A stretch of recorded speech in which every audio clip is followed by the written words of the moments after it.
Last week we took you on a scenic drive through Arches National Park with a few shorter, easier hikes not to miss.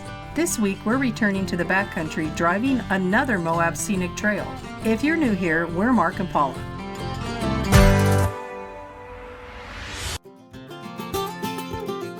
We'll unload our side-by-side at the staging area right as you turn into Mineral Bottom Road. The signs here indicate that permits are needed and only certain vehicles are allowed. These cautions don't apply to where we're headed. Mineral Bottom Road is one of Moab's more scenic off-road trails. Although we took our side-by-side on this drive, it could have easily taken our four-wheel drive truck here. The first several miles are a well-maintained, wide dirt road. There's multiple places to camp along this route on the way to the scenic portion of the trail.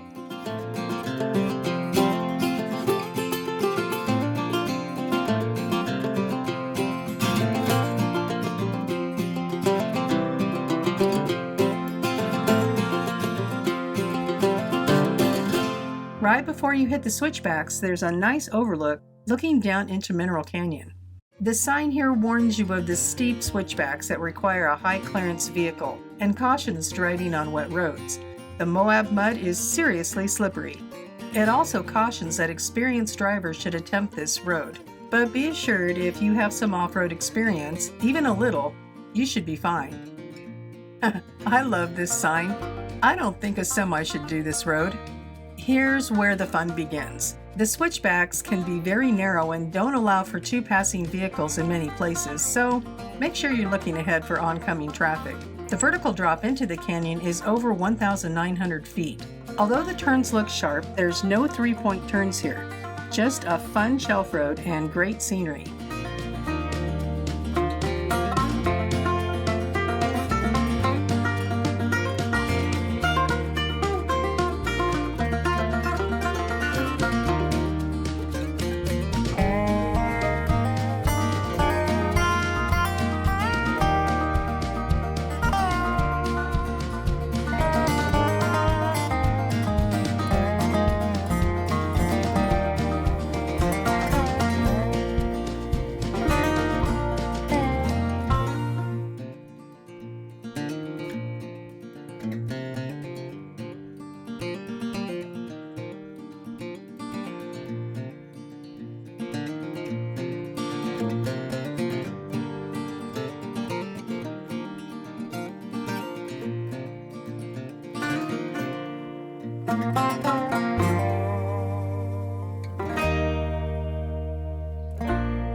You turn here to connect with the White Rim Trail in Canyonlands. The trail requires a permit and can take several days to complete. We'll be heading towards the boat ramp. Driving in the canyon reminds me of an old Western movie set with towering views. Like so many of Moab's off-road trails, it's stunning.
This is a great place to stop and have a picnic.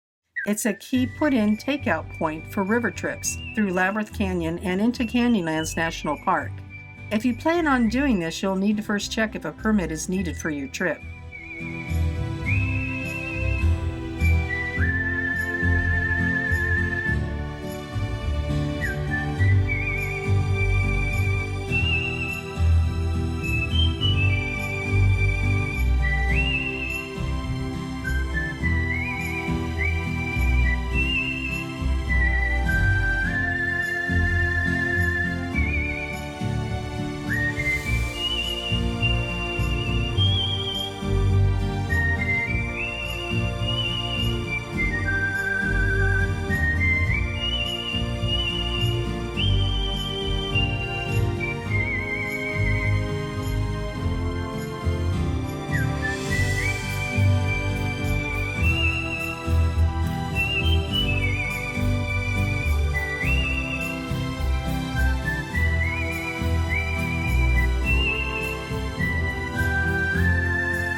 The area just inland from Green River was historically used for mining in the mid-20th century, specifically uranium and sometimes palladium.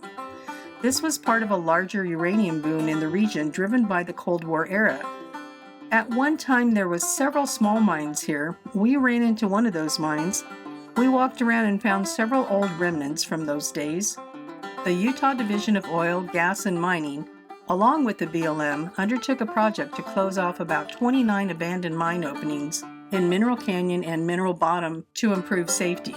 These closures used grates, backfills, and native stones or blocks to keep people out while protecting wildlife habitat and preserving some of the historical aspects.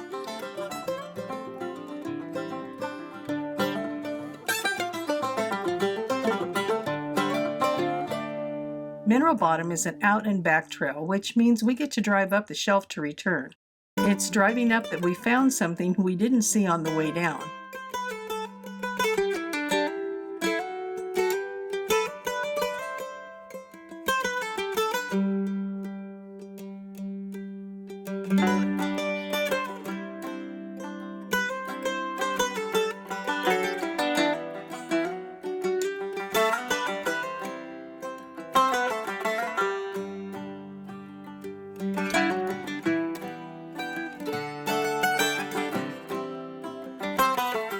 I wish I knew the story of these old cars that apparently went over the cliff.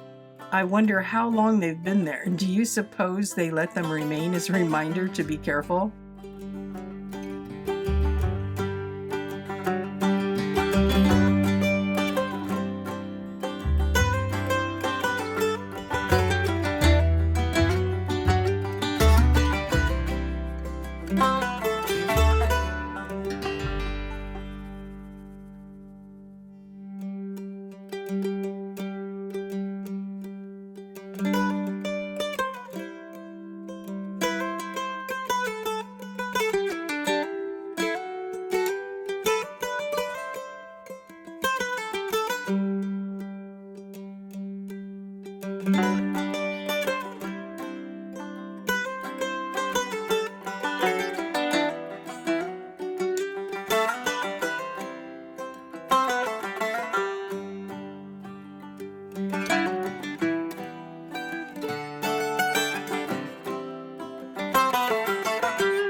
We were glad we did this trail, but wished we had brought our truck. The side-by-side is fun, but not nearly as comfortable as our truck. Join us next week as we explore a lesser-known drive reaching an amazing overlook just outside of Moab. If you've enjoyed the content, please like, subscribe, and consider sharing with your friends. We'd love to hear your comments. Don't forget to hit the bell so you don't miss an episode.